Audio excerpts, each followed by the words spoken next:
ఉన్న బంగారాన్ని విడిపించి ఆ రోజు ఆన్లైన్ రేటుకే మేము కొంటాం. Sharma gold company. నమస్కారం. జై శ్రీరామ్.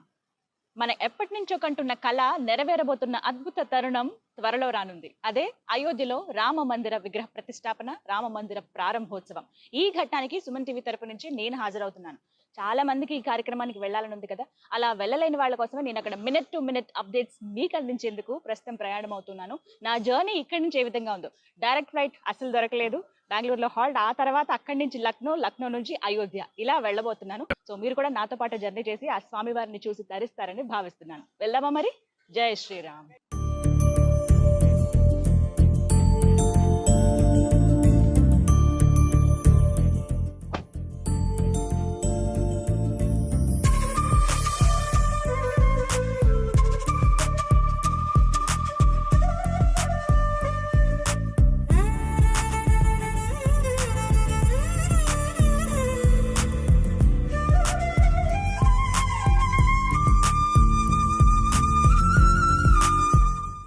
రాజీవ్ గాంధీ ఇంటర్నేషనల్ ఎయిర్పోర్ట్ కి చేరుకున్నాను.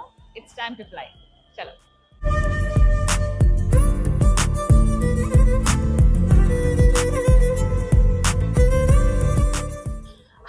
నాకైతే ఎప్పుడెప్పుడు ఆ రామయ్యని చూద్దామా అని ఉంది.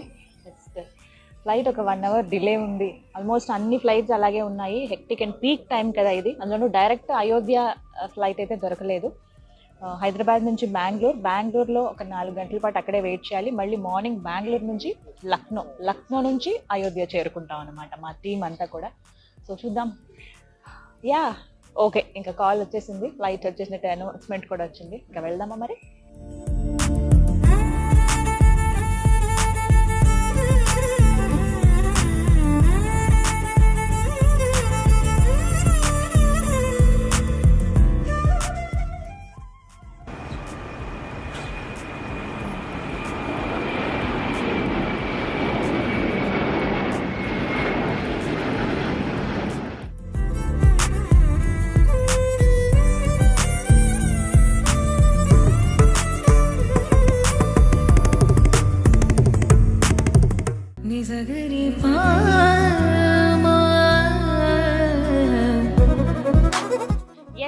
బెంగళూరు వచ్చేసాము.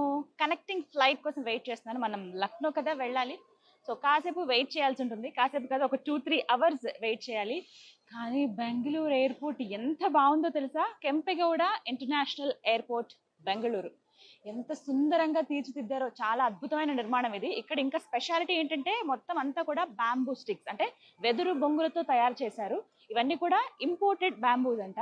వేరే దేశాల నుంచి ఇంపోర్ట్ చేసుకుని మరి ఇంత సుందరంగా తీర్చిదిద్దారండి. మధ్యలో గ్రీనరీ ఏర్పాటు చేశారు, ఫ్లవర్ వేజెస్ లాగా, ఇలా కొంచెం హ్యాంగ్ అవుతున్నట్టుగా. చూడాలంతే, చెప్పడం అనేది కుదరదు. చాలా చాలా బాగుంది. Very nice place.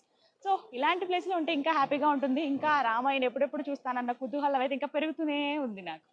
ఇంకా వెయిట్ చేద్దాం.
వేళకు నేను అయోధ్య చేరుకున్నాను. ఆ పరమ పావనుడు నడయాడిన పుణ్య ప్రదేశానికి నేను వచ్చేసాను. ఆ శ్రీరామ భగవానుడిని దర్శించుకోవాలన్న నా కోరిక మరి కాసేపట్లో నెరవేరబోతోంది. అయితే ప్రాణ ప్రతిష్ఠ జరిగిన తర్వాత కదా అందరం మనం దర్శనం చేసుకుంటాము. అయితే అసలు ఈ ప్లేస్‌కి రావడమే ఒక అదృష్టంగా భావిస్తున్నాను నేను. నిన్న హైదరాబాద్‌లో సాయంత్రం 6:30 గంటలకు స్టార్ట్ అయిన మేము ఇవాళ దగ్గర దగ్గర టైం 2:30 అవుతుందండి. అంటే 15 గంటల జర్నీ మాకు.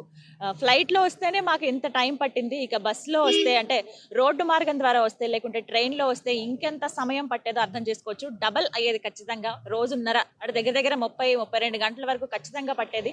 ఎందుకంటే ఇప్పుడు పీక్ టైం కాబట్టి అన్నీ చాలా బిజీగా ఉన్నాయి. ఫ్లైట్ టికెట్స్ కావచ్చు, రిజర్వేషన్స్ ముందే జరిగిపోవటం కానీ, అందరూ చాలా ముందు జాగ్రత్తలు తీసుకున్నారు. అలాంటి వాళ్ళు నిజంగా అదృష్టవంతులే.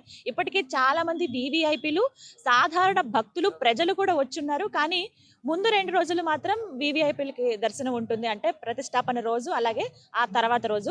ఇక ఆ నెక్స్ట్ నుంచి సామాన్య భక్తులకి అనుమతి ఇచ్చే అవకాశం అయితే కనిపిస్తుంది. మొత్తానికి ఇంత సుందరమైన ప్లేస్ అంటే నాకు ఒక ఫీల్ ఖచ్చితంగా వస్తుంది. అంటే తిరుమలకి వెళ్ళినప్పుడు ఎలా అయితే నాకు ఒక భావన ఉంటుందో, ఒక భక్తి భావం వస్తుందో ఇక్కడ అయోధ్య ఆ శ్రీరాముల వారు అసలు నేను నా జన్మలో అనుకోలేదు. కానీ రాగలిగాను ఇక్కడి దాకా. చాలా సంతోషం అనిపిస్తోంది. ఇది ఇవాల్టి వ్లాగ్ అన్నమాట. అంటే ఎలా అసలు జర్నీ ఎలా స్టార్ట్ అయింది, ఎలా రావచ్చు అనేది మీకు చెప్పాను. హైదరాబాద్, ఆ తర్వాత బెంగుళూరు, బెంగుళూరు నుంచి లక్నో, లక్నో నుంచి అయోధ్య. జై శ్రీరామ్.